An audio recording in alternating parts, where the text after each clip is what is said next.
Assalamualaikum warahmatullahi wabarakatuh.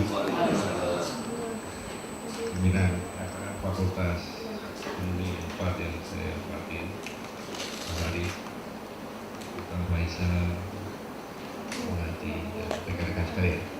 Pertama saya menyatakan pesan Anda mengenai spesialisasi yang didalami oleh rekan-rekan sahabat-sahabat kami dari Oxford untuk mendalami masalah kesenjangan yang mau tidak mau akan kita hadapi di dalam masa-masa depan.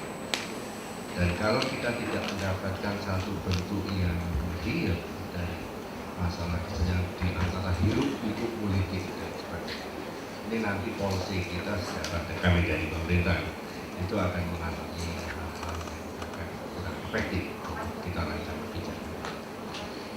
Oleh sebab itu pertama kami dari Bapak mengucapkan apresiasi juga dengan sharing dan sebagainya. Yang kedua, Ibu dan Bapak, kami diminta sebetulnya biasanya kami di bidang makro ya. Hari ini diminta Pak Arief untuk ke sesi manajemen pembangunan. Oleh sebab itu nanti agak sedikit ngerempet politik dan kondisi pelaksanaan implementasi pemerintah kita tanpa nanti kita lihat keseluruhan. Nanti saya coba dan saya tidak menyiapkan secara penuh paparan dalam bentuk grafik dan sebagainya. Ada nanti grafik dan sebagainya Mas Ari ada tahu, nanti saya tinggalkan ada 100 sheet berbagai perkembangan itu saya tinggalkan pada beliau. Dan Bapak, pertama ada satu pandangan kami pribadi terhadap apa yang disampaikan oleh Pak Amin Rais tadi. Pertama bahwa reform menurut saya memang memberikan manfaat gain yang akan lebih baik di banyak bidang.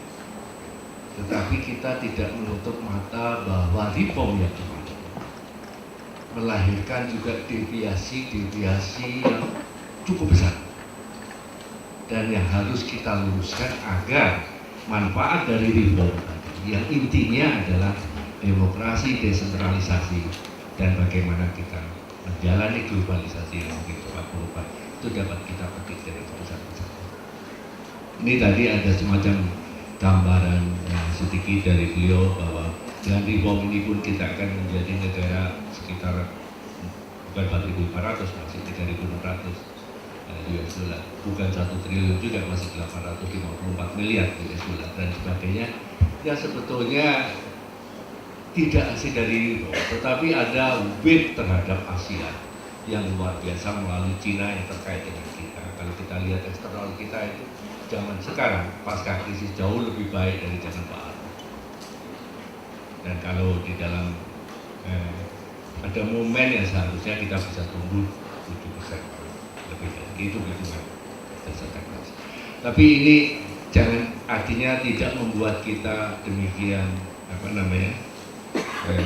lupa diri, gampang puas diri bahwa masih banyak deviasi dari reform meskipun manfaatnya sangat positif bagi kita ke depan yang harus kita lakukan dan juga ada yang harus kita benahi. Bu dan Bapak sekalian, pertama ya saya baru masuk ke masalah manajemen pembangunan. Pertama kami dan saya kira institusi saya Bapak menyambut baik temuan tadi ya. Pembicaraan politik mengenai kesenjangan ya sebagai nanti sesuatu yang akan menjadi tuntutan rakyat itu juga akan menjadi masalah yang besar.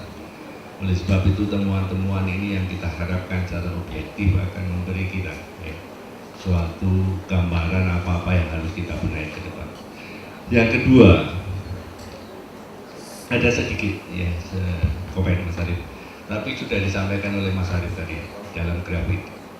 Ada memang bagaimana kita melihat kesenjangan karena di politik ini demikian dihirup-pikuk kan 41 itu suatu kesenjangan yang seakan-akan sangat akut.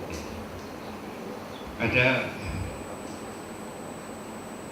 kalau digolongkan sebetulnya kalau angka ini benar, selain tadi sudah disampaikan ada kepentingan measurement error atau bias, bahwa mengukur konsumsi, pendapatan dari konsumsi itu cenderung akan underestimate, lain kalau akan menurun dari pendapatan, sehingga 0,1 Amerika dengan 0,1 Indonesia misalnya, Amerika 0,48 itu tidak berarti sama dalam konteks ini.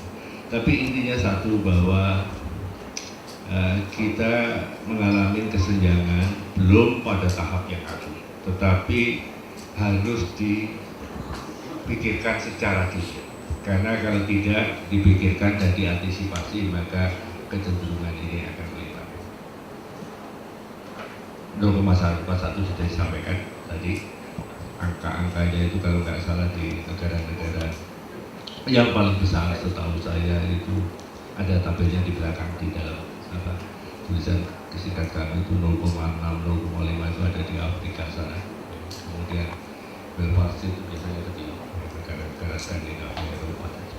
Tapi bukan itu, tetapi intinya adalah bagaimana kita melihat memang ada kesenjangan, tidak hanya angka, tetapi kalau ibu bapak lihat apa yang terjadi di SCB Jakarta dengan apa yang terjadi di pelosok Garut, apalagi di pelosok NTT, maka ada perbedaan kehidupan yang melihat. Dikatakan sekarang kan, indah zaman dulu dan sekarang. Nah ini memang akan menjadi, angka ini memang benar. Nah, seberapa akut dan sebagainya, tetapi itulah yang kita hadapi, bahwa ada sekelompok masyarakat yang bisa menikmati hasil pembangunan dengan cepat, sementara sebagian lainnya lebih lama. Bu dan Bapak, ada sedikit yang kami tambahkan, Mas Arif tadi saya kira sudah ditambahkan oleh rekan dari Semeru ya, mengenai kesenjangan daerah. Tadi tidak benar ya, hitungan kami PDRB ini luar Jawa memang lebih buruk ya. Tetapi bukan karena reformasi sebetulnya, tidak ada kaitannya, karena ini masalah jangka panjang terkait dengan aglomerasi yang sulit ya. Tetapi ini masalah kesenjangan yang penting untuk dalam kaitan dengan masalah kesatuan bangsa kita.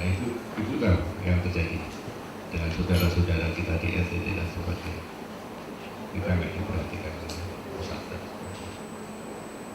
Ini yang akan menjadi masalah yang akan kita hadapi, ini tidak hanya pendapatan tetapi kesenjangan daerah bagi kesatuan. Dan tadi sudah disampaikan oleh Pak Amin Rais, kita ini diberi ruang oleh Allah Subhanahu wa Ta'ala, tidak seperti Singapura, tanah aja tidak punya, ruang yang besar dan harus kita manfaatkan.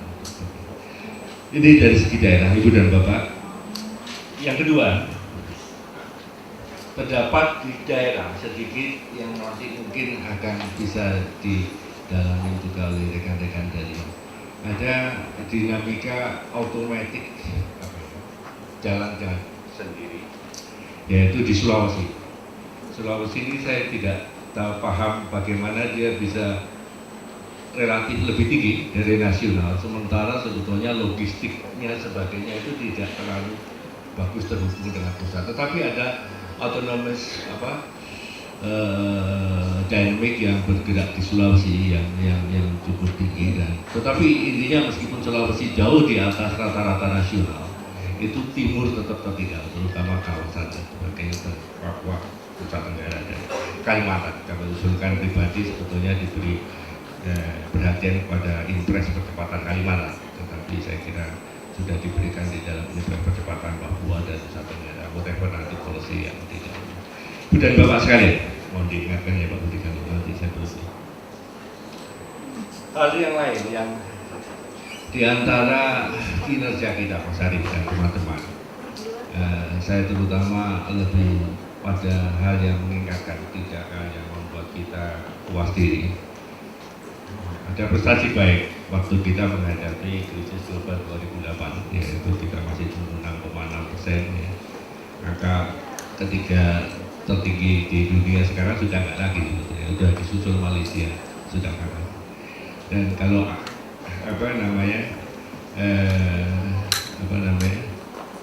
rasa puas tadi terus kita dalamin, maka kita benar-benar ketinggalan. Kita buka tadi baru disampaikan oleh Mas Arief mengenai bagaimana peta daya saing kita di dalam konteks keseluruhan negara-negara dunia. Kita masih nomor 5 di Global Competitiveness Index. Kemudian setahu saya di Logistic Performance Index,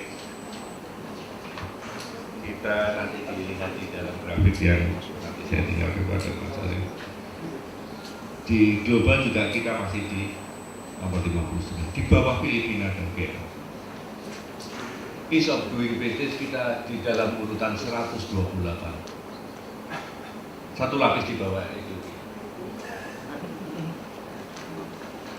Nah, tentu saja ukuran internasional ini, Ibu dan Bapak, ya, tidak mencerminkan kemampuan ekonomi, tetapi memang harus menjadi masukan bahwa inilah satu standar yang harus kita pikirkan kalau kita ingin berpacu ke depan. Intinya satu, sehingga daya tarik ekonomi kita selama ini digerakkan oleh apa? Intinya tidak oleh semacam daya saing, tapi oleh pasar yang besar di dalam negeri, dan kedua oleh sumber daya. Saya khawatir kalau tidak dari sekarang ini kita benar-benar kita benahi masalah-masalah yang memang menjadi bottleneck kita nanti akan mengalami bigger trend. Jauh sebelum kita mencapai 10.000 sudah terhambat untuk besar.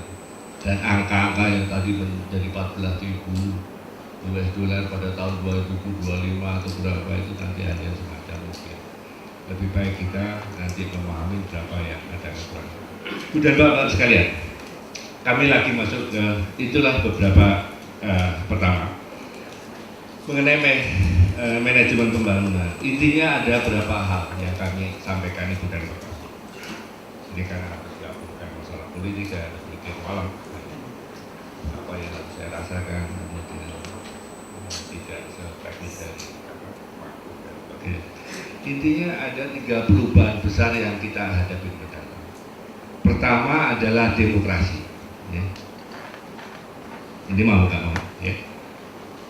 Dan kita yakini ini akan membawa kebaikan bagi pelaksanaan dari tujuan negara kita.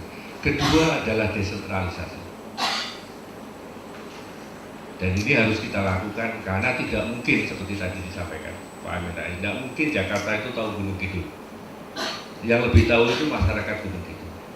Tetapi juga jangan Gunung Kidul ini kalau nasional ke utara, Gunung Kidul itu ke selatan. Nah, ini yang nanti kaitan-kaitan ini yang akan menjadi dalam konteks NKRI dan Ibu dan Bapak. Tadi yang ketiga adalah masalah globalisasi yang semakin cepat. Nah, ini nanti secara ringkas, kalau kami dari sisi pemahaman yang lain tadi disampaikan dari sisi ukuran kesejahteraan dan sebagainya, manfaat positif dari 3 perubahan itu belum kita petik sepenuhnya. Ada yang kita petik sebetulnya. Adanya bupati yang lebih bagus, kalau dulu agak sulit karena bupati itu di-drop, ada gubernur yang bagus. Tetapi juga kosnya juga ada penyelewengan APBD, ada hirup pikuk dan sebagainya. Jadi tidak sepenuhnya positif, yang negatif itu yang harus kita tahu. Tetapi melahirkan hal-hal yang baik. Ada kader-kader generasi muda yang lahir dengan baik dan sebagainya. Nah, belum kita petik sepenuhnya dari manajemen pembangunan. Pertama yang kita rasakan, pertama politik pembangunan kita masih berat gayung dari eksekutif ke legislatif. Yang kedua yang kita rasakan, ego sektor masih tetap tinggi dan banyaknya tumpang tindih di dalam pelaksanaan pembangunan. Ketiga, pemahaman dan kepekaan kita institusi mana saja, termasuk Bappenas, terhadap masalah pembangunan yang agak menurun. Dan yang terakhir adalah garis kebijakan pusat terhadap daerah itu tidak sekuat masa pra era reformasi. Konsekuensi dari desentralisasi. Tetapi tentu saja kita tidak balik ke sentralisasi. Ada mekanisme atau prosedur lain yang harus kita pikirkan. Keseluruhan ini Ibu dan Bapak, sebagian ya, bukan keseluruhan, ini memberi semacam ya, perasaan bagi kita bahwa efektivitas dari pelaksanaan kebijakan pembangunan atau yang sering kita lihat implementasi kebijakan itu lemah. Kita nggak bisa meyakinkan manfaat dari penyelesaian subsidi secara politis dan sebagainya. Ini yang saya tadi sampaikan, pemahaman kita terhadap masalah yang kita alami itu. Tidak hanya satu orang, tetapi institusi. Demikian berat ya besarnya. Oleh sebab itu saya katakan seakan-akan atau terlihat lebih bergerak kepada legislatif. Tapi sebetulnya permasalahannya juga pada eksekutif yang menurut. Nah, Ibu dan Bapak, ini adalah masalah manajerial pembangunan yang kita hadapi. Tiga, apa-apa yang kita lakukan, kalau kami boleh ringkas saja, Ibu dan Bapak. Ada 3 langkah yang sudah kita lakukan. Pertama, berupaya merubah paradigma pembangunan. Tadi yang sifatnya top down menjadi seimbang dengan bottom up. Tidak gampang sebenarnya. Atau kita sebut participatory development atau pembangunan yang lebih mengajak stakeholder untuk berpartisipasi. Tidak hanya pada sektoral saja, tetapi daerah kita ajak. Ada perbedaan memang. Kalau dulu lapor bagus, rapat gubernur pulang selesai besok pulang, mereka bawa hasil. Tapi sekarang zamannya nggak seperti itu. Harus kita nyampaikan dulu, sana juga nyampaikan, kemudian ada titik temu, apa-apa yang harus dibantu dan sebagainya. Terasa lambat, tapi ini adalah sebetulnya wujud dari demokrasi yang memang kita harus hadapi dan kita memulai. Yang kedua adalah adanya keinginan kita ya, untuk mempertajam masalah-masalah prioritas pembangunan ini dalam perencanaan dan penganggaran. Saya kira Undang-Undang Perencanaan Pembangunan dan Keuangan Negara sudah mengatur itu. Jadi kalau Ibu dan Bapak lihat, begitu visi-visi diklopkan dan masuk ke dalam perencanaan, kemudian hubungan dengan masalah anggaran, kemudian pusat dan daerah, tetapi juga tetap belum berjalan dengan efektif. Karena ini yang diatur hanya mekanisme sebetulnya. Yang ketiga, yang terakhir, yang penting di dalam era sekarang adalah komunikasi yang sebetulnya sudah dilakukan oleh Pak Taufik Kemas. Komunikasi antar lembaga tinggi negara, terutama untuk masalah yang penting.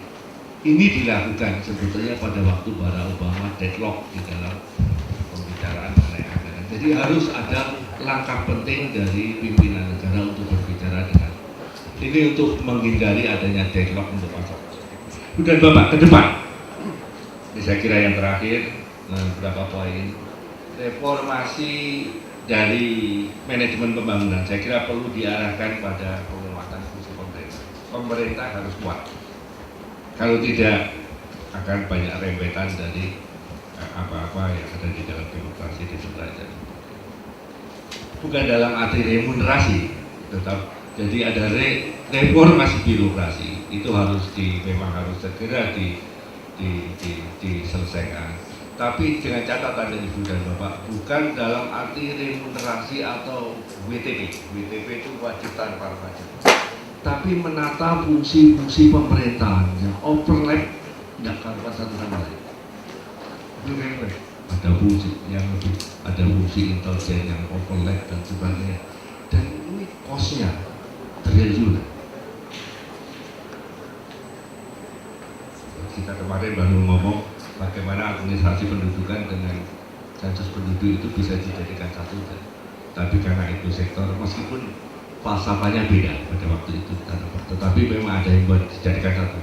Kalau dihemat itu kita bisa hemat berapa lihat, bisa sekitar. Tapi ekosektor jalan dan kita memang harus kita bisa hemat 4, sekian triliun. Dan kalau itu dilakukan untuk kesejahteraan, jadi birokrasi memang harus diatur. Dan Bapak, saya mohon ini penataan untuk pemerintah daerah. Saya tadi ngomong dengan Pak Budi. Kalau memang kita ujung tombak dari desentralisasi itu adalah kabupaten, maka kami juga sudah menyampaikan di lembaga jalan dengan Pak Muladi di Dewan Panas. Sebaiknya gubernur menjadi sepenuhnya wakil pemerintah. Ini kemudian kalau kita memang ujung tombak desentralisasi dalam arti demokrasi untuk mencapai aspirasi adalah tingkat pemerintahan yang paling dekat adalah kabupaten, maka ini manfaatnya tidak akan nanti kita dibahas di diskusi tadi. Kemudian yang terakhir Pak, mohon izin sebentar Pak Budi. Secara umum masalah kesenjangan ini kita buka akses secara umum, polisi dibuka akses yang seluas-luasnya bagi semua komponen masyarakat termasuk daerah. Kelompok masyarakat sebetulnya mendapat prioritas saja di dalam RPJM ini dalam 5 tahun ini memang mengarah pada lebih menonjolkan kemiskinan daripada kesenjangan. Ya, Mas Arief. Jadi itu sebagai prioritas pokok. Kemudian kesenjangan juga ada langkah secara prioritas yang mungkin kita bisa berdebat di dalam implementasi mengenai daerah tertinggal kabupaten, kemudian Papua, dan kemudian Nusa Tenggara. Dan satu lagi yang kami sampaikan di budaya Bapak mengenai pentingnya peranan kebijakan fiskal, baik dari sisi belanja maupun penerimaan. Kalau Ibu dan Bapak nanti lihat di dalam tulisan saya, ada ruang yang bisa kita manfaatkan dengan meluruskan belanja barang dan jasa kita sangat berlebih, sedangkan belanja modal itu growth-nya ya, nanti dilihat saja, dan belanja sosial itu peningkatannya sangat kecil dan setnya juga antara lain karena desakan birokrasi. Kalau ini kita bisa luruskan, maka akan tersedia semacam sumber daya yang kita bisa manfaatkan untuk program-program yang sifatnya untuk meningkat. Tidak kalah penting, satu lagi adalah mengenai fungsi pengendalian dan koordinasi. Ini sering bahwa tiba-tiba masalah sudah deviasi tetapi tidak ada pengendalian sehingga menjadi berat. Demikian Pak Budi, secara ringkas mudah-mudahan mohon maaf agak sedikit Wassalamualaikum warahmatullahi wabarakatuh. Jadi Bapak mencatat ada di era reformasi ini meskipun ada manfaat tapi ada deviasi soal demokrasi desentralisasi. Baru sekalian Pak Bambang juga mengusulkan supaya gubernur itu menjadi wakil pusat di daerah. Memang dalam catatan pikiran rakyat sebetulnya di Jawa Barat saja dari 26 kota kabupaten itu semua kepala daerah dan wakilnya nggak akur. Wali kota dengan wakil wali kota nggak akur. Wali kota dengan sekda nggak akur. Yang paling parah Cianjur. Bupati dengan wakil bupati nggak akur. Bupati dengan sekda nggak akur. Sekda dengan asda nggak akur. Asda dengan wakil bupati nggak akur. Asda dengan bupati nggak akur. Semuanya maju di pilkada kosong.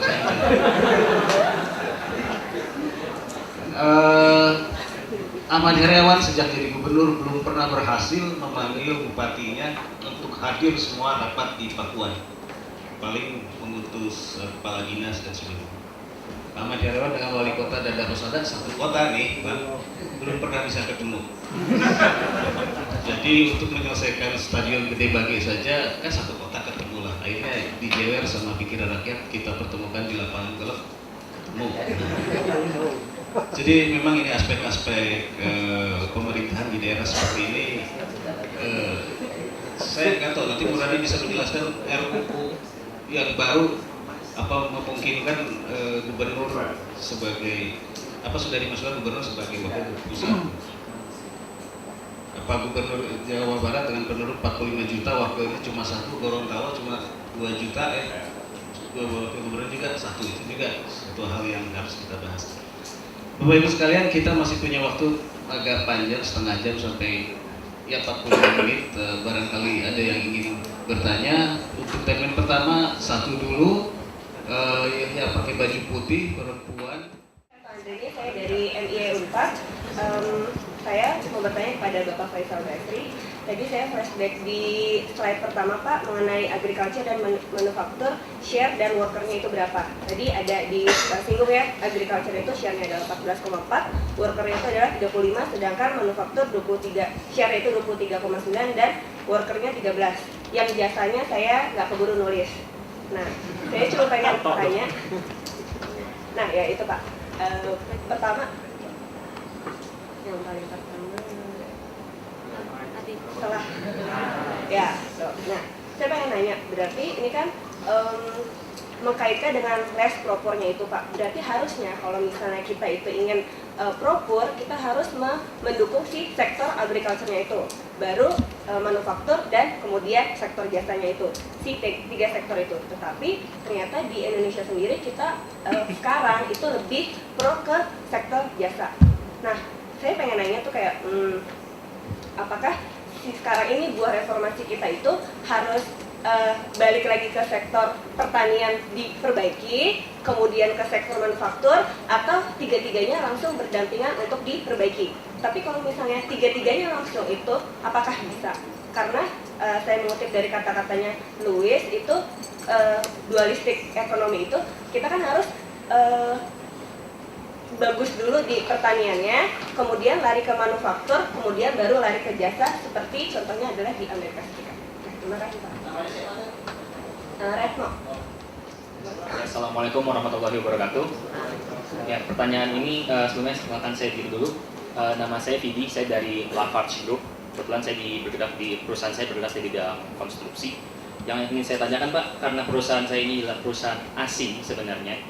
Jadi biasanya saya selalu membawa angin surga kalau ke investor asing gitu, bahwa Indonesia ini persis seperti data yang Pak Faisal Basri tampilkan di awal sebelum ada data-data seperti ini. Tapi kan otomatis ketika saya melihat data yang ada faktual seperti ini kan berarti investasi nanti si asing ini bisa jadi bodong Pak gitu, karena kalau misalkan saya juga belum tahu nih untuk breakdownnya dari sektor konstruksi misalkan, apakah dari tahun ke tahunnya itu apakah menurun ataukah naik nantinya. Dan saya juga sebenarnya ingin mengusahakan bahwa investor asing cukuplah investasinya itu di Jawa terus gitu loh. Kenapa nggak coba bangun di Papua? Bagaimana sih kok harga semen di Papua dan di Jawa ini perbedaannya sangat signifikan gitu.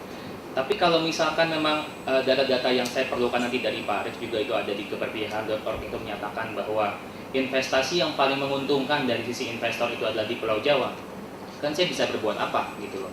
Jadi yang ingin saya konsultasikan mungkinkah apakah dari segi data kalau untuk kepada Fansori, apakah nanti ada breakdownnya per pulau atau bahkan per kabupaten kotanya, dan jika data ini memang valid berarti kan negara ini dalam tanda kutip bom waktu yang sedang kita tanam nih Pak gitu. Jadi saya juga agak serem nanti kalau misalkan bawa investor asing terus ternyata investasi kita malah bodong seperti itu Pak. Mohon tanggapannya. Terima kasih.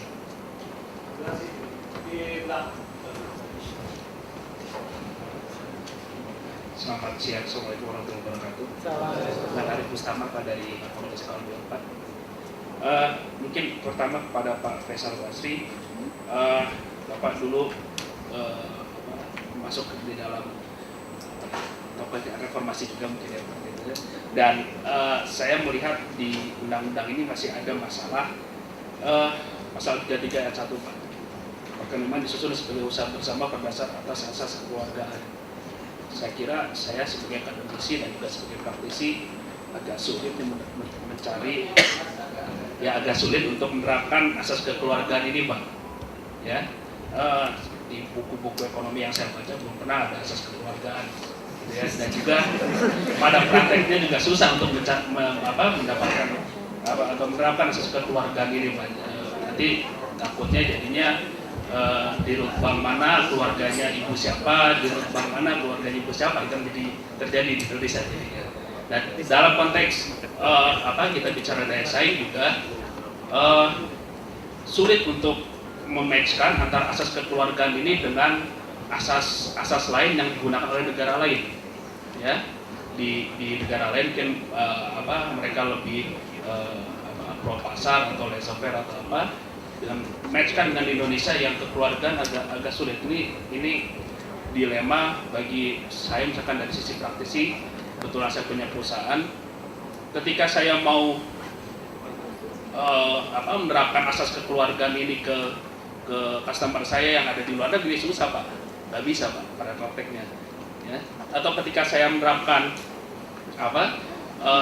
asas yang dipakai, asas pasar yang dipakai di Indonesia juga agak susah Pak.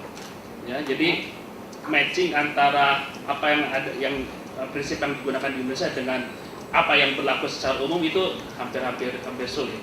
Oke. Lalu yang kedua, tadi Bapak menjelaskan tentang ada kelompok pekerja yang tidak mau masuk ke formal atau masuknya di informal. Di tabel sebelumnya mungkin di slide Pak Faisal. Nah ini employees with no contract. Ini memang saya alami juga Pak. Jadi memang ada pekerja-pekerja yang utamanya di daerah-daerah yang mereka memang tidak mau dikontrak. Ya, tidak mau dikontrak dengan alasan apa? Dengan alasan mereka ingin bebas lah gitu katanya. Ya, dan ini masalah yang sampai sekarang saya sudah 10 tahun belum pernah bisa saya atasi. Ya, jadi lebih kepada culture. Jadi mungkin lebih kebijakan yang bisa diambil mungkin di Indonesia adalah bagaimana bisa secara dari sisi kebijakan ya bisa memaksa setiap perusahaan ya, yang mempekerjakan orang itu harus menerapkan kontrak. Ya. Harus ada aturan khusus Pak. Jadi selama ini kita tidak punya aturan yang memaksakan harus kontrak sehingga ya dan mungkin pengawasannya juga kurang sehingga ya perusahaan employees with no contract ini besar terus jumlahnya. Dan ini teman-teman saya yang lain juga merasakan hal yang sama. Ya, pekerja yang level pendidikannya rendah, yang unskilled ini mereka memang sangat jarang atau hampir tidak mau untuk dikontrak karena mereka bilang saya tidak ingin terikat dengan aturan perusahaan. Hal seperti ini mungkin bisa menjadi pertimbangan misalkan bagi Bappenas dan terima kasih selamat siang. Assalamualaikum warahmatullahi wabarakatuh. Salam sejahtera. Saya Isni, masyarakat biasa. Jadi pertanyaan biasa. Karena tadi Bapak Faisal menyinggung sedikit tentang jaminan pengaman masyarakat kita, maka saya teringat mengenai subsidi yang kaitannya dengan kenaikan harga BBM ini. Bapak Arif Ansori tadi bilang kalau anggaran APBN kita ini harusnya lebih berpihak kepada masyarakat dan masih banyak budget yang bisa kita rombak. Nah, apakah budget yang bisa kita rombak ini salah satunya adalah untuk tidak menaikkan harga BBM? Nah, karena kaitannya dengan subsidi, penelitian saya itu tentang public investment. Variable public investment ini tidak signifikan negatif. Sudah negatif tidak signifikan lagi. Jadi buat apa gitu kan? Tapi kebetulan penguji saya nggak ada di sini ya. Saya juga heran kenapa saya bisa lulus gitu. Usia masyarakat biasa gitu ya Pak. Jadi waktu hari Kamis malam itu saya nonton TV. Saya ingin tahu nih besarnya harga BBM tuh naiknya berapa. Saya nonton, terus ada Prof. Arbida. Dia menjelaskan panjang lebar tentang P4S. Yang salah satunya ada tentang program pendidikan. Nah, saya teringat lagi tentang penelitian saya yang tidak signifikan dan negatif ini. Ini apa saya masih bisa percaya tentang penyaluran ketepatan sasarannya? Apa saya masih bisa percaya gitu Pak? Ini kan masalah kredibilitas. Kredibilitas kan by proses ya Pak. Kita tidak bisa menguji di awal. Kita harus by proses kredibilitas. Nah lalu lagi-lagi yang disampaikan kepada masyarakat itu berupa data dari Bappenas. Masalahnya yang bisa baca data ini siapa sih Pak? Sedikit kan? Lagi-lagi akademisi yang bisa baca data. Nah saya, kalau orang Sunda bilang rekrut, saya rekrut nih. Ada CEDS ini saya rekrut. Karena apa? Karena artinya akademisi ini menjembatani gap pengetahuan yang ada di masyarakat. Ya begitu deh.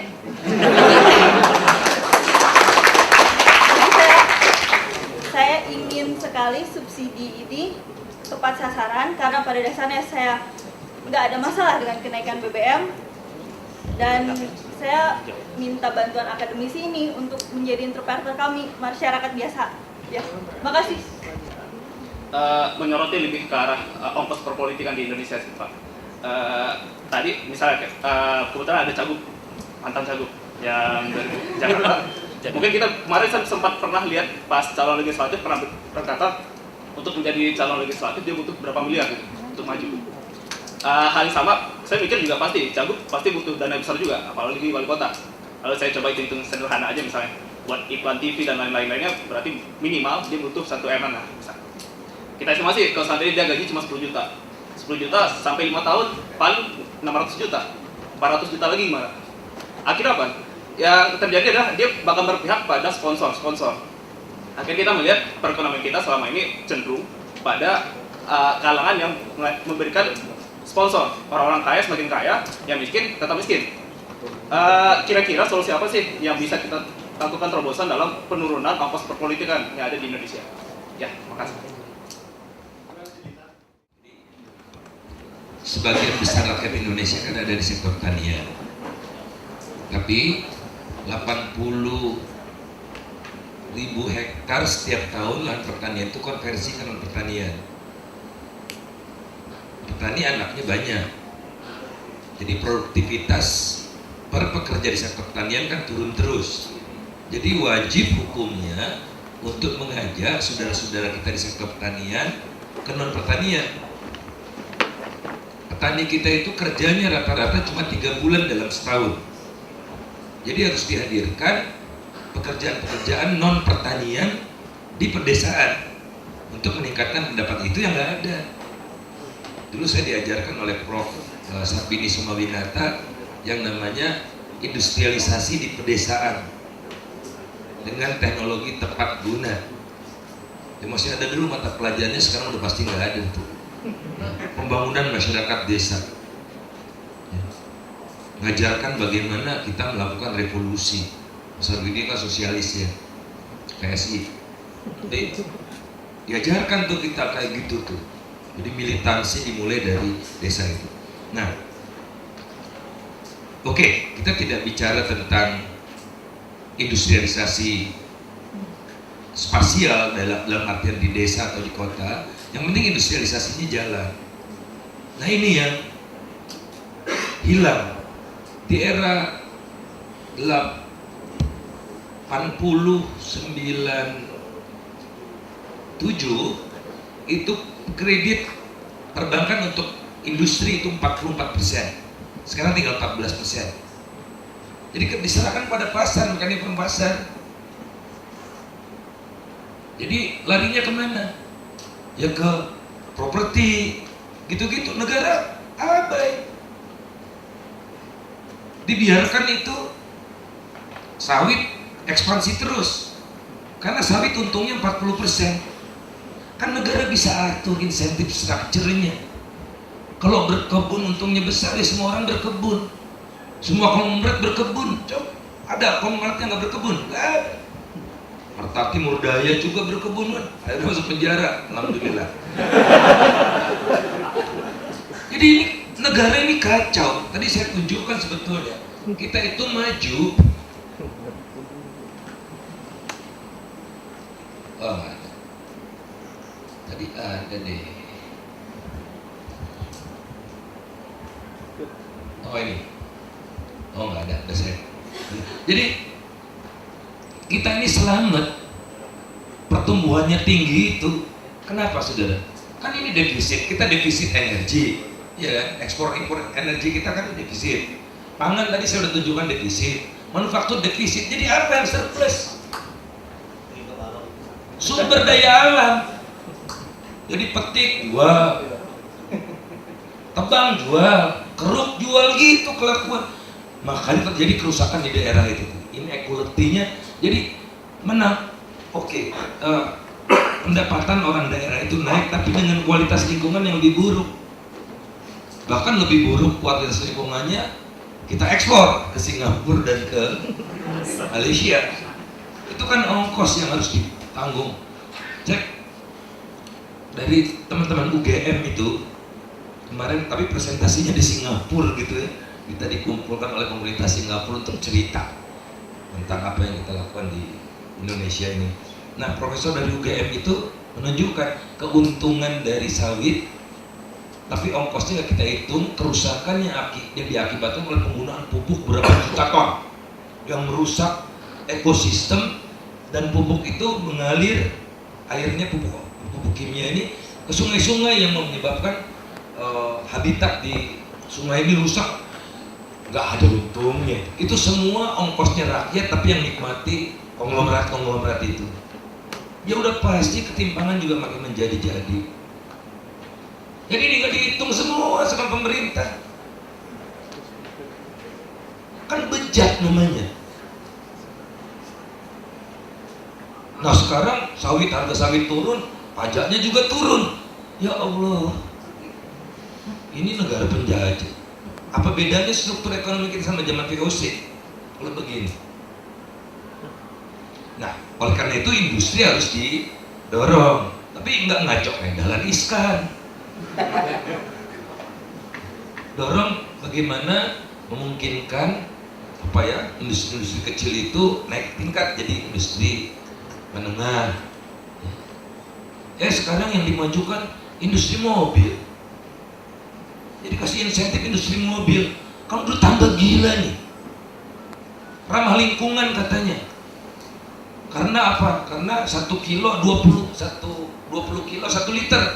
Ramah lingkungannya kayak begitu. Padahal kenapa dia bisa 20 liter? Karena cc-nya kecil. Kan ini main-main ini yang udah gak karu-karuan. Ramah lingkungan apa? Katanya mesinnya hanya bisa pakai Pertamax, nggak bisa pakai subsidi. Orang Indonesia mau makin pinter. Semalam saya rekaman di Metro TV itu Volvo pakai premium juga bisa, utik-utik. Enggak, rusak tapi ya, tapi orang kaya yang makin kaya kan makin pelit katanya. Itu saudara. Nah, kemudian jadi negara harus memberikan direction.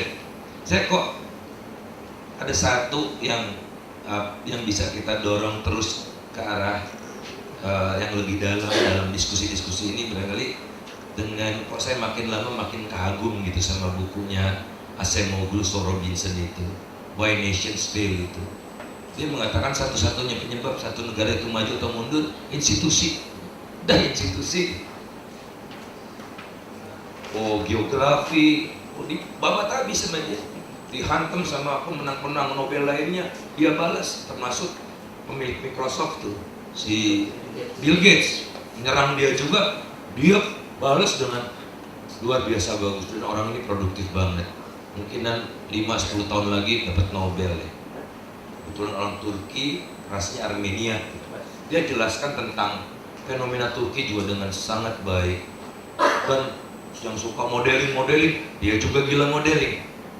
NBR terakhir ada tulisannya modeling tentang inequality gitu-gitu juga. Nah, jadi kuncinya adalah di institusi. Jadi dia menjelaskan bukan karena apa-apa itu. Kan ada yang mengatakan musim pengaruh, di negara-negara yang negara tropis malas-malas orangnya. Enggak, dia bilang lihat tuh Korea Selatan sama Korea Utara musimnya sama. Apa yang bedakan dia? Ya institusi. Yang satu otoritarian, yang satu demokrasi gitu. Ada namanya penghargaan terhadap property right. Di satu tempat lain tidak ada. Nah di kita ekonomi pasar tapi tidak penghargaan property right. Ekonomi pasar apaan nih? Ya, ekonomi pasar kan pilar utamanya property right. Nah property right kita nggak dihargai. Coba kalau kebetulan mertua saya rumahnya di Bandung ini gitu, itu ngurus kepemilikan 30 tahun baru selesai coba. Gitu. Ya sehingga mertua saya nggak bisa agunkan rumahnya kan untuk usaha, gitu. Nggak bisa. Ini kacau. Jadi menganut ekonomi pasar tapi nggak mau property right. Coba kalau bapak ibu dosen bukunya laris, sebulan berikutnya ada dibajakan. Makanya kita miskin terus kan jadi dosen, walaupun bikin buku dibajak. Jadi inilah yang membuat kita tuh jadi limbung gitu sebagai satu negara tidak jelas mau kemana. Kebetulan besok mau ada launching tentang ini untuk Saudara Didi, launching World Investment Report. Kebetulan saya udah dapat reportnya di embargo sampai besok, makanya saya hapus-hapus tabel-tabel yang akan saya presentasikan besok. Indonesia keren, nggak bodong. Indonesia itu sekarang penerima investasi asing terbesar, investasi asing beneran, ada pabriknya. Itu nomor 17 di dunia. Pertama kali masuk di dalam list 20 besar. Sebelum-sebelumnya enggak. Sebelumnya 21. Kemudian kalau yang paling prospektif, Indonesia mirip sama seperti tahun lalu, nomor 4. Greenfield investmentnya juga cukup besar. Greenfield itu betul-betul pabrik baru, ada ekspansi dan sebagainya. Jadi apa argumennya? Karena pasar Indonesia besar, growing middle class itu aja. Tahun 2030 ada 135 juta consuming class di kita itu. Jadi kita besar seperti yang Mas Amin katakan, itu kita sebagai negara yang size pasarnya menarik buat banyak orang gitu. Tapi siapa yang memproduksi? Sebodoh amat, kita kan sekarang begitu. Lihat tuh defisit semua buktinya. Ya. Kemudian satu yang ingin saya share lagi, kita tuh harusnya kembali ke jati diri. Negara kita nih kayak begini loh saudara. Nggak ada, yang mirip aja nggak ada, coba.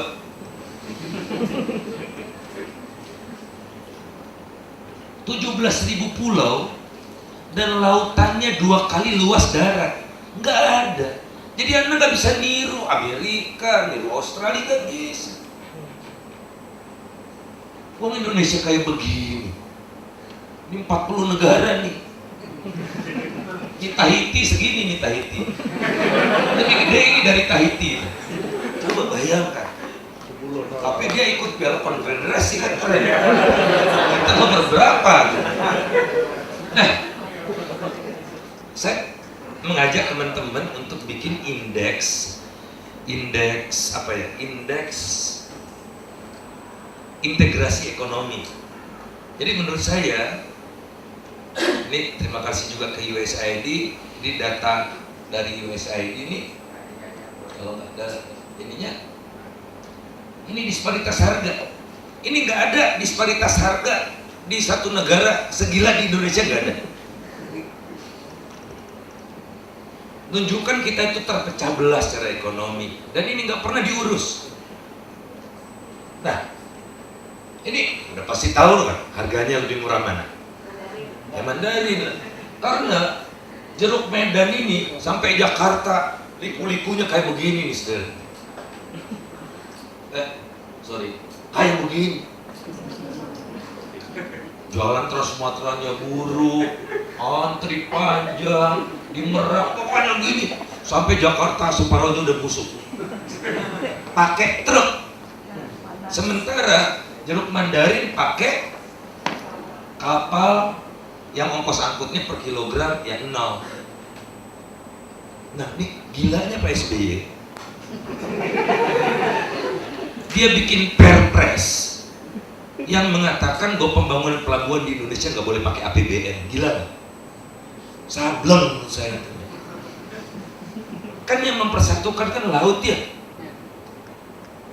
Tapi alhamdulillah ya Anda bisa lihat di peta Indonesia ini, Jakarta Singapura itu dengan Jakarta Padang itu sama saudara, secara geografis. Tapi secara ekonomi Jakarta Padang 2 kali lebih jauh dari Jakarta Singapura. Jadi pasti terjadi ketimpangan. Kalau tadi ada saran kan, ketimpangan antar daerah itu will automatically reduce gitu kalau kita bersatu secara ekonomi lewat mempersatukan Indonesia lewat laut. Nah, tapi yang dibangun jembatan Selat Sunda kan gila lagi nih SBY. Ini kan memperkokoh transportasi darat kan. Jadi si jeruk dari Medan itu tetap pakai jembatan kan. Artinya tetap pakai truk. Bahkan mematikan lautnya. Tuh gila. Nah, harusnya begini. Kita bikin pendelem Nusantara. Ya. Pendelem Nusantara sekarang tuh posisinya gini. Seorang tuh segini, saudara. Makanya semen di Papua 20 kali lebih mahal dari Jakarta. Kalau saya orang Papua, saya juga mau merdeka. Masa udah 60 tahun lebih merdeka sama Indonesia, harga nggak diurusin sama pemerintah pusat. Saya mau merdeka.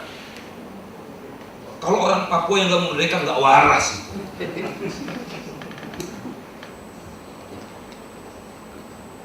Dan boleh saja NKRI diubah. Kalau kita tidak berhasil menyejahterakan, yang tidak boleh diubah kitab suci. Undang-undang dasar boleh diubah loh. Saya Mas Amin kelepasan itu. Segala sesuatunya bisa diubah. Nah, sekarang kita mau bikin pendelem Nusantara ini without one cent even uang pemerintah itu. Nah, tapi konsekuensinya saya tunjukkan. Jadi kita mulai dari Tanjung Priok, BNI dan BNI dan Mandiri kasih pinjaman buat nguruk laut, tapi pengembangan selanjutnya kita tenderkan. Ada nanti ada 6 terminal baru di Kalibaru, ya. 6 terminal itu masing-masing 1,5 juta TEUs, ya. 9-nya jadi 9. Yang sekarang itu akan dikembangkan di ICT, itu akan dikembangkan jadi totalnya 12. Tahun 2030 12 juta TEUs. Singapura sekarang 30. Sekarang Priok 2, Singapura 30. Kita akan 12 baru 20. 20 jadi udah telat banget. Pemerintah nggak tak kasih 1 sen pun. Sableng bener. Nah, jadi dari mana uang kita dapat untuk bangun pelabuhan Tanjung Priok ini? Kita kasih ke Mitsui. Mitsui menang. Terminal 1 konsesinya 75 tahun. 75 tahun. Gak ada yang protes. Protes dong. Dan opsi tambahan 25 tahun. Tuh gara-gara SBY nggak ngasih 1 sen pun buat wawasan Nusantara. NKRI, ngomong NKRI apa kalau kita makin menjauhkan satu sama lain. Ayo kita gugat. Nah sekarang ini udah banyak yang mau ganggu. Nah, saya kebetulan ditunjuk oleh kantor Wapres, tapi ya pakai sign-nya Pelindo untuk ngawasi ini, oversight committee, keren kan? Oversight committee pembangunan Kalibaru. To make sure nggak ada politisi yang masuk ke sini, itu aja. Kalau politisi mau masuk, lawan Faisal dulu. Ya nggak Faisal aja, dari Diana, dari Kiwe dan macam-macam. Ini saudara, ayo kita masuk ke yang hal-hal mendasar dulu yuk. Gimana mempersatukan Nusantara, bagaimana membuat inequality ini bisa berkurang gitu. Dari roots of the problem yang sayangnya kita tidak bisa contoh negara-negara lain karena negara kita unik. Let's do it sekarang juga masih.